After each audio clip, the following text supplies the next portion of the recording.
مطالعہ کرواتے، یعنی ریورس اور دہرائی کرواتے کتابوں کی، امتحان کی تیاری کرتے. اور ہمیں یہ بھی یاد ہے کہ یہ دن بڑے پیارے تھے، اور ہم جب پڑھتے تھے تو اس وقت جو اساتذہ نے محبت دی، جو محنت کی ہمارے اوپر، حافظ نصر اللہ صاحب جو ہیں انہوں نے ہمیں پڑھایا. قاری حفیظ الرحمن سندھو صاحب حافظہ اللہ، انہوں نے بھی ہمیں یہ جو ابتدائی کلاسیں ہیں انہوں نے پڑھایا. تو یہ دو استاذ جو ہیں یہ تو خاص کر کے ہمارے ساتھ جو ہے وہ شفقت اور پیار اور محنت کرتے، اور پڑھائی کے معاملے میں بالکل کوئی بھی یعنی کمپرومائز نہیں کرتے تھے. دوستی اپنی جگہ، تعلق اپنی جگہ. اور میں الحمدللہ اساتذہ کی خدمت میں پیش ہوتا تھا. قاری عطا اللہ صاحب، قاری اشرف صاحب، حافظ نصر اللہ صاحب، قاری حفیظ الرحمان صاحب اس بات کے جو زندہ ہیں وہ گواہ ہیں کہ ان کے برتن دھونے، کمرے کی صفائی کرنے، ان کے کپڑے دھونے، ان کا سالن عموماً حافظ نصر اللہ صاحب اور قاری صاحب جو ہیں یہ مل کے ان کی کمیٹی ہوتی، ایک کمپنی ہوتی، ان کا سالن پکتا تھا. باہر سے خرچہ بھی کرتے تھے، نہیں تو تڑکا وغیرہ اسی کو لگا لینا. اور ان کی جو ہے پورے کمرے کی صفائی وغیرہ، بسترے سیٹ کرنا، جب یہ ان کی چھٹی جاتے چابیاں ہمیں دے کے جاتے، ان کے آنے سے پہلے کمرہ کھولنا، جانے کے بعد بند کرنا. اور اسی طرح حضرت مولانا قاضی محمد اسلم صاحب فیروز پوری رحمۃ اللہ علیہ، انہوں نے مجھے رات مطالعے کے بعد، عشاء کے بعد منگوا لینا. اور ان کو غالباً وہ شوگر کے مریض تھے، وہ کام بھی بہت لمبا کرتے تھے. بالخصوص جو کانفرنس کی تیاری ہوتی تب تو ان کے پاس 4 5 6 لڑکے بھی ہوتے جو دعوت نامے مختلف دیہاتوں میں اور ضلع وائز ان کو اتنے ازبر تھے. خانیوال ضلع، ملتان ضلع، جناب ڈیرہ غازی خان، ڈیرہ اسماعیل خان، اور اسی طرح سندھ کے، اور اسی طرح پورے پاکستان کے جو ایڈریس، فلاں صاحب اس کو یہ لکھو، یہ لکھو، یہ لکھو، اور پتہ لکھ رہے ہیں، دعوت نامے بن رہے ہیں. ایک طرف جو ہے وہ کتابیں ان دنوں میں حرمین شریفین کے خمینی کے خطرناک عزائم، حرمین شریفین کے خلاف خمینی کے خطرناک عزائم، یہ کتاب بھی لکھ رہے تھے. اور اسی طرح ہمارے مسلک اہل حدیث کی تاریخ لکھ رہے تھے. تو اتنے ذہین تھے کہ دن بھر وہ اپنا پڑھاتے بھی تھے، ڈیوٹی بھی پوری دے کر آتے تھے، اور پھر نیند بھی آ جاتی. 4 5 6 7 لڑکے لکھ رہے ہوتے اور ایسے جھٹکا بھی آ جاتا، اور پھر اٹھ کر جہاں وہ لکھ رہا ہوتا اس کو آگے لکھاتے، ایڈریس بھی اس کو لکھاتے. اور یعنی اس طرح ہم ان کو دباتے، اور پاؤں کے اوپر ان کے وہ زخم سے بنے ہوئے تھے گھٹنوں پر اور پاؤں کے نیچے، تو ان کو کینچر وغیرہ سپرٹ جو ہے وہ لگاتے، شاید اس کو ڈاکٹر نے بتایا ہوگا. تو مطلب ان کی خدمت کرتے، اور وہ ان کی دعائیں بھی اللہ تعالیٰ نے ہمیں میسر کی. بہت زیادہ دعائیں دیتے تھے. نیک اتنے تھے کہ گھر کی ذمہ داریاں جو ہیں وہ انہوں نے چھوڑ دی. تقریباً رات 12 بجے 1 بجے تک وہ ہمارے لکھنے میں، خدمت جامعہ میں، اور کانفرنس کی ذمہ داریوں میں، اور جو رسالہ ہے، مجلہ ہے، اس کی تیاری میں لگے رہتے.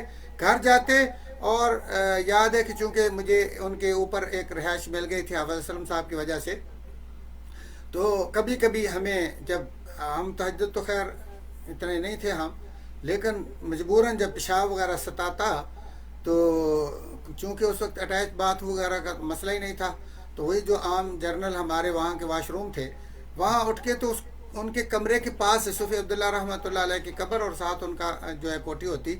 تو یقین جانے صبح صبح ان کی چیخنے کی، رو رو کے جامعہ کے بارے میں، جامعہ کے طلبہ اور اساتذہ کے بارے میں، صوفی صاحب کے بارے میں رو رو کے دعائیں کرتوں کی ان کی آوازیں سنائی دیتی تھی.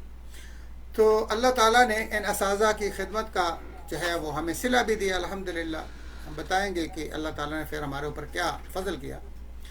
بلکہ اس خدمت کے دوران بھی ایک مزاحیہ آپ کو واقعہ سناتے ہیں کہ قاری فیض الرحمان صاحب ہمارے جو استاد ہیں ابھی ہوں گے انشاءاللہ محفل میں سن رہے ہوں گے. تو ایک دفعہ ان کو یہ جو رفیق باورچی تھا اس کی بیوی، اس کو ہمیں پتہ نہیں تھا، وہ اس کی باڈی وائز چونکہ بھاری خاتون تھی، تو طالب علموں کے ساتھ وہ بہت بے تکلف پورا گھرانہ تھا. باورچی تھے وہ جامعہ تعلیم اسلام کے. تو وہ بہت پیار کرتی تھی قاری صاحب سے، بچہ بنایا ہوا تھا، عمر میں بڑی تھی. تو اس نے ایک دن کافی میرا خیال ہے اسپیشل گوشت جو ہے پکنے کے لیے جامعہ میں کٹا وغیرہ یا کوئی بھینسا آیا ہوا تھا، تو اس نے گول بوٹیوں کا اتنا بڑا جو ہے وہ ڈونگا، سلور کا برتن، کولا ہم کہتے ہیں اس کو، وہ بھر کے گول گول بوٹیاں، شوربہ ٹوٹل بوٹیاں وہ بھیجا. لیکن بدقسمتی سے قاری صاحب کھانا کھا چکے تھے، اور کھا بھی پرتکلف کھانا تھا، پیٹ بھر کے کھا چکے، اور یہ گوشت ایسا تھا کہ یہ بھی جو ہے چھوڑنے کے قابل نہیں تھا. اب قاری صاحب نے، میں نے جا کے وہ گوشت دیا تو مجھے امید تھی کہ قاری صاحب نے کھا لیا، مجھے کہیں گے کہ میں نے کھا لیا، اس کو کھا لو. تو قاری صاحب نے کہا کہ نہیں، بڑے سنجیدگی سے، سیریس، نہ مسکرائے نہ ہنسے کہ تھوڑی سی ڈھیل آ گئی تو یہ کہیں مطالبہ نہ کر لے. تو جرت بھی نہیں ہوتی تھی ان دنوں میں اساتذہ کے سامنے اس طرح کی، جب تک وہ ڈھیل نہ دے. تو قاری صاحب جو ہیں انہوں نے کہا کہ اس کو اندر رکھ دو، اور قاری صاحب نے جانا ہے. قاری صاحب جمعرات ہے، چھٹی جانا ہے، اور گرمیاں کے دن ہیں، فریج نہیں ہے، شدید گرمی. میں نے کہا کہ کمرہ بند ہو جانا ہے، انہوں نے جمعے کو آئیں گے یا رات کے وقت، تو تب تک تو یہ کھانا خراب ہو جائے گا، گوشت تو خراب ہو جائے گا. بہرحال قاری صاحب نے کہا کہ اندر رکھو، تالا لگاؤ. ٹھیک استاد. اب چابی تو میرے پاس ہی تھی، لیکن انہوں نے پورا جہاں تک وہ بھرا ہوا ہے وہ جہاں دیکھ لیا، اس میں کچھ ہو بھی نہیں سکتا. خیر، قاری صاحب جب تشریف لائے تو کمرہ کھولا، تو میں نے، میرے دل میں بھی بہت غصہ تھا، میں نے اس کی جو پلیٹ اس کے اوپر رکھی تھی وہ اٹھائی، تو وہ اوپر جو ہے نا پوری اس کے گیس کے ساتھ وہ ابلا ہوا تھا، یعنی اس میں. تو قاری صاحب مجھے کہنے لگے کہ، میں نے کہا قاری صاحب یہ تو خراب ہو گیا. کہتے کوئی خراب نہیں ہوا، جاؤ اس کو دھو کے لاؤ. میں گیا اور ٹوٹی بڑی مشکل سے پوری حال کمرے کی جو ٹوٹیاں ہیں وہ میں نے ایسے پوری فل کھول دی، اس سے شوربہ وغیرہ نکل گیا، بوٹیاں رہ گئیں. تو قاری صاحب نے مجھے کہا کہ یہ حکمت کے اعتبار سے، طب کے لحاظ سے اب تو یہ اصل چیز بن گئی. میں نے کہا چلو تم اصل کھاؤ، اب نہیں میں کہتا. تو بہرحال بڑے مہربان اساتذہ تھے، اور محنت ان کی اتنی تھی. قاری صاحب اقرا پڑھاتے تھے، اور جب مارتے تھے تو ایسے جیسے شعبہ تحفیظ کے دیوبند مدارس میں مار ہوتی ہے، بس پھر جس کو پکڑ لیتے تو ہم ان کے یعنی اس مار کی خوف سے اپنے سبق کو ازبر کر لیتے تھے کہ پتہ ہے کہ قاری صاحب نے کوئی لحاظ، کوئی اس وقت بھلے باہر اپنے کمرے میں مسکراتے رہیں یا ہمارے ساتھ خوش طبعی کر لیں، لیکن پڑھائی کے وقت مجال ہے کہ کسی کا کہ خدمت کا کوئی لحاظ ہو یا کوئی، نہ، بالکل نہیں. اسی طرح کلاس میں، چونکہ میں تیسری کلاس سے چھوڑ کر آ گیا تھا، میرے ساتھ اکثر جو ہے میٹرک اور ایف اے کے اسٹوڈنٹ تھے، آفر نذیر صاحب، عبد القادر شورکوٹی، یہ سارے جو ہیں وہ کم از کم میٹرک یا میٹرک سے اوپر تھے، اور میں 2.5 جماعت پڑھ گیا. اب حافظ نصر اللہ صاحب مجاہد حافظہ اللہ، انہوں نے جو ہے وہ املا شروع کروا دی پہلی میں، اور میں تو بالکل جیسے آدمی جوڑ کر کے کسی چیز کو پڑھتا ہے، میں تھوڑے تھوڑے لفظ لکھتا تھا، اور میرے ساتھی جو ہیں وہ دھڑا دھڑ لکھتے. تو حافظ صاحب جو ہے میں نے تنگ آ کے میں نے لکھنا بند کر دیا. جب میں نے بند کر دیا تو حافظ صاحب نے کہا لکھتے نہیں. تو میں نے بتایا نا کہ ان کا ڈر بہت ہوتا تھا. میں نے کہا استاد جی میں ابھی اتنی اسپیڈ سے لکھ نہیں سکتا ہوں, میں بعد میں کاپی ساتھی سے لے کے نوٹ کروں. نہیں ابھی لکھو. اور مجھے آرڈر دے دیا اور تھوڑا سا اسپیڈ کم کر دی, باوجود اس کے کہ عبد القادر اور نذیر اور یہ دوسرے ساتھی کہتے ہاں ہاں آگے آگے آگے, یعنی تو لیکن ان کی بات کو پش پش چھوڑ کر بغیر ان کو بھی جواب نہیں دیتے تھے اور اپنا لہجہ تھوڑا سا نرم کر دیا, لیکن اتنا بھی نہیں. خیر اب ڈر کی وجہ سے جیسا کا تیسا لکھتے رہے, کوئی چھوڑتا لکھ لیتے, کوئی سطر چھوٹ جاتی, کچھ لکھ لیتے, بعد میں اس کی تصحیح کر لیتے. کچھ وقت گزرا, میرا خیال زیادہ 15-20 دن یا 1 مہینہ, جب میں نے دھڑا دھڑ لکھا تو میری سپیڈ الحمدللہ اتنی اچھی ہو گئی کہ اب میں کہتا ہوں ہاں جی استاد جی آگے آگے. اب یہ مجھے عبد القادر وغیرہ کہتے اور صبر بھی کر سانو تو لکھ لیں دے. علا کل حال یہ اساتذہ کی شفقت, مہربانی, محنت تھی. اور پھر ہم اساتذہ میں کے گھروں میں چلے جاتے, دن بھر وہ ہمیں ادھر پڑھاتے اور رات کو ایک دن ہم جب تیاری کر رہے تھے تو مجھے جو ہے نا ساتھیوں نے پروگرام بنایا کہ آج ہم چلتے ہیں حضرت مولانا محمد علی صاحب کے پاس, تو ان سے فلاں جو کتاب ہے اس کے بارے میں پوچھ کر آتے ہیں, یا ان سے جو ہے نا جو سبق سمجھ نہیں آ رہا وہاں سے ان سے سمجھ کے آتے ہیں. تو عبد القادر نے ایک لفظ بولا, کہتے ہم جائیں گے اور استاد گیس لگوائیں گے. تو میں نے کہا گیس کا کیا مطلب ہوتا ہے؟ میں نے زندگی میں وہ پہلی بار سنا گیس کیا ہوتا ہے, کیا پتا کہ شکوری والوں کو گیس کیا ہوتا ہے. اور میں نے اسکول بھی جیسے بتایا کہ 2.5 جماعت, اچھا میں نے ابھی اس سے نہیں پوچھا کہ گیس کیا ہوتا ہے.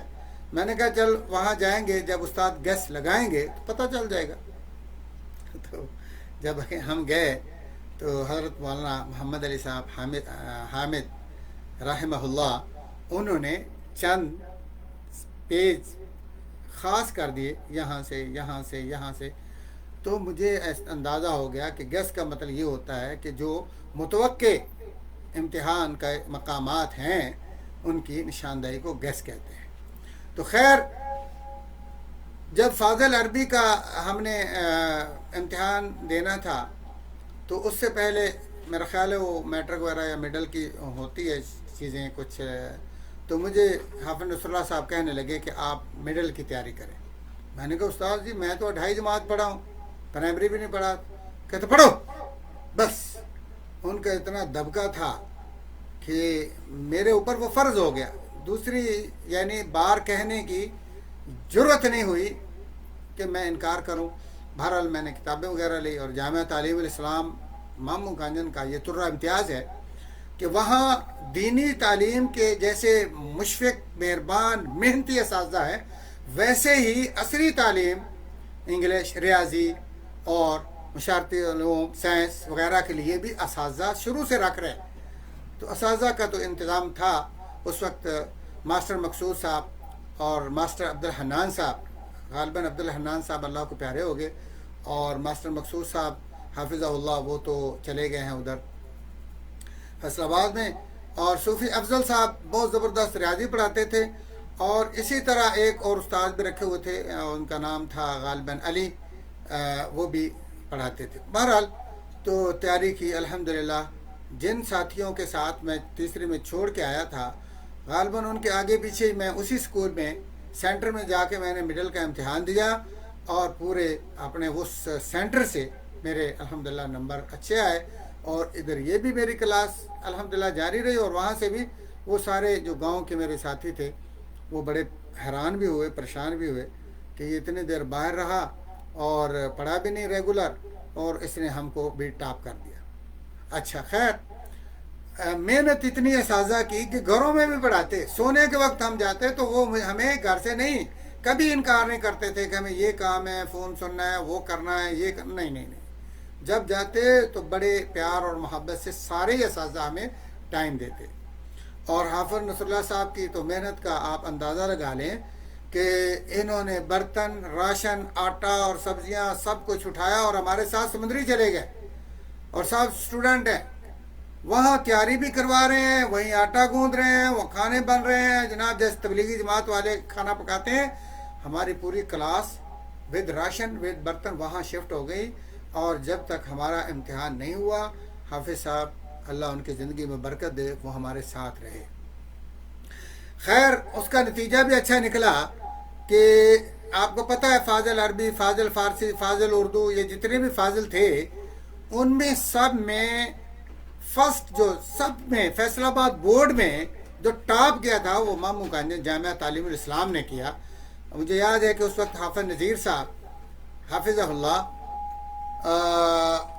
ان کی فرسٹ پوزیشن آئی تھی، پورا بورڈ ٹاپ کیا، اور 4 نمبر کے فرق سے میری پورے بورڈ سے دوسری پوزیشن آئی، اور گزٹ ہمیں ملا تھا، جو بورڈ کا گزٹ تھا وہ ہمیں ملا۔ اور یہ اساتذہ کی محنت کی اور اس عظیم دینی درسگاہ جامعہ تعلیم الاسلام کی بابرکت خدمات کا نتیجہ تھا۔ اور پھر اسی طرح وفاق المدارس کی بھی تیاری حافظ صاحب نے خود ہمیں کروائی۔ کتابیں، بڑی بڑی کتابیں ہمیں کلاس کے بعد رات کو، وہی جامن والا جو گراؤنڈ ہے مشرقی گیٹ کے ساتھ لیفٹ سائڈ پر، شعبہ کتب کے کمروں کے سامنے، اس میں ہمیں بٹھا لیتے، ابو زید سروجی اور یہ جو ساری کتابیں تھیں جو اس کی منطق کی، فلسفے کی، اور جو ادبی کتب تھی، شعر و شاعری، وہ ساری کی ساری انہوں نے ہمیں وہاں ایک ایک دن میں، 2 دن میں پوری کی پوری کتابیں انہوں نے پڑھانے، اور رات کئی گھنٹے جناب ہمارے ساتھ انہوں نے گزارنے۔ اثر یہ ہوا کہ جب ہمارا بی اے کا امتحان ہوا وفاق المدارس کا، تو پورے بورڈ سے میں فرسٹ اور حافظ نذیر صاحب پورے بورڈ سے بی اے میں سیکنڈ۔ یہ تو الحمدللہ۔ تو مسئلہ یہ ہے کہ جامعہ تعلیم الاسلام اور اس کے اساتذہ پہلے بھی دین اور اسلام اور ہمارے نونہالوں کی تعلیم و تربیت میں بڑے پرتپاک تھے اور بڑے گرمجوش تھے، اور اب بھی الحمدللہ ان کی تعلیمی سرگرمیاں اور جوش و خروش الحمدللہ کم نہیں ہوا۔ تو خیر جب اساتذہ کی اتنی سختی کے باوجود بحث و مباحثہ، سوال جواب میں ہمیں کبھی اساتذہ جو ہے وہ مایوس نہیں کرتے تھے، ڈس ہارڈ نہیں کرتے تھے، بلکہ ہماری حوصلہ افزائی کرتے تھے۔ مجھے یاد ہے کہ عبدالستار حماد صاحب حفظہ اللہ، جو ہماری جماعت کے مفتی بھی ہیں، ان کو ہم نے بڑے دھڑلے سے اعتراض کیا کہ شیخ صاحب آپ جو ہاتھ باندھتے ہیں سینے پر، تو ہمارے تو اہل حدیث جماعت والے نہیں باندھتے، یہ سعودی عرب سے پڑھ کر گئے تھے تو یہ ہاتھ باندھتے تھے۔ تو ہم نے بڑے ناراض ہو کر بڑے غصے کے ساتھ ایک قسم کا یہ اعتراض کیا۔ تو وہ کہنے لگے کہ بھائی جذبات کی ضرورت نہیں ہے، غصے ہونے کی ضرورت نہیں ہے، بات یہ ہے کہ آپ ایک حدیث دکھا دیں ہاتھ چھوڑنے کی، میں چھوڑ دوں گا۔ ہم تو بڑے خوش تھے کہ ایک کیا کئی حدیثیں ملیں گی، کیونکہ ہمارے ماشاءاللہ جتنے بھی پاکستان میں اہل حدیث ہیں وہ سارے رفع الیدین کرنے کے بعد، رکوع کے بعد ہاتھ چھوڑ دیتے ہیں۔ تو ہم نے بڑی کوشش کی کہ ہمیں کوئی حدیث مل جائے کہ ہاتھ چھوڑنے کی، قیاس کے علاوہ، جو قیاس ہے کہ عام نارمل آدمی کے جو اعضاء جہاں اپنی اپنی جگہ جاتے ہیں اور حدیث میں اس کا ذکر آتا ہے، اس کے علاوہ ہمیں کوئی روایت نہیں ملی۔ تو انہوں نے بڑے پیار اور محبت سے کہا کہ بیٹا دیکھو، اگر آپ کے پاس حدیث ہے الراس والعین۔ اچھا، حافظ عبدالعلیم صاحب، اب حافظہ اللہ میں کہوں گا کیونکہ مجھے ان کے بارے میں پتہ نہیں ہے، وہ ہمیشہ جب بھی غصے ہوتے تو پڑھتے استغفر اللہ العظیم، استغفر اللہ العظیم۔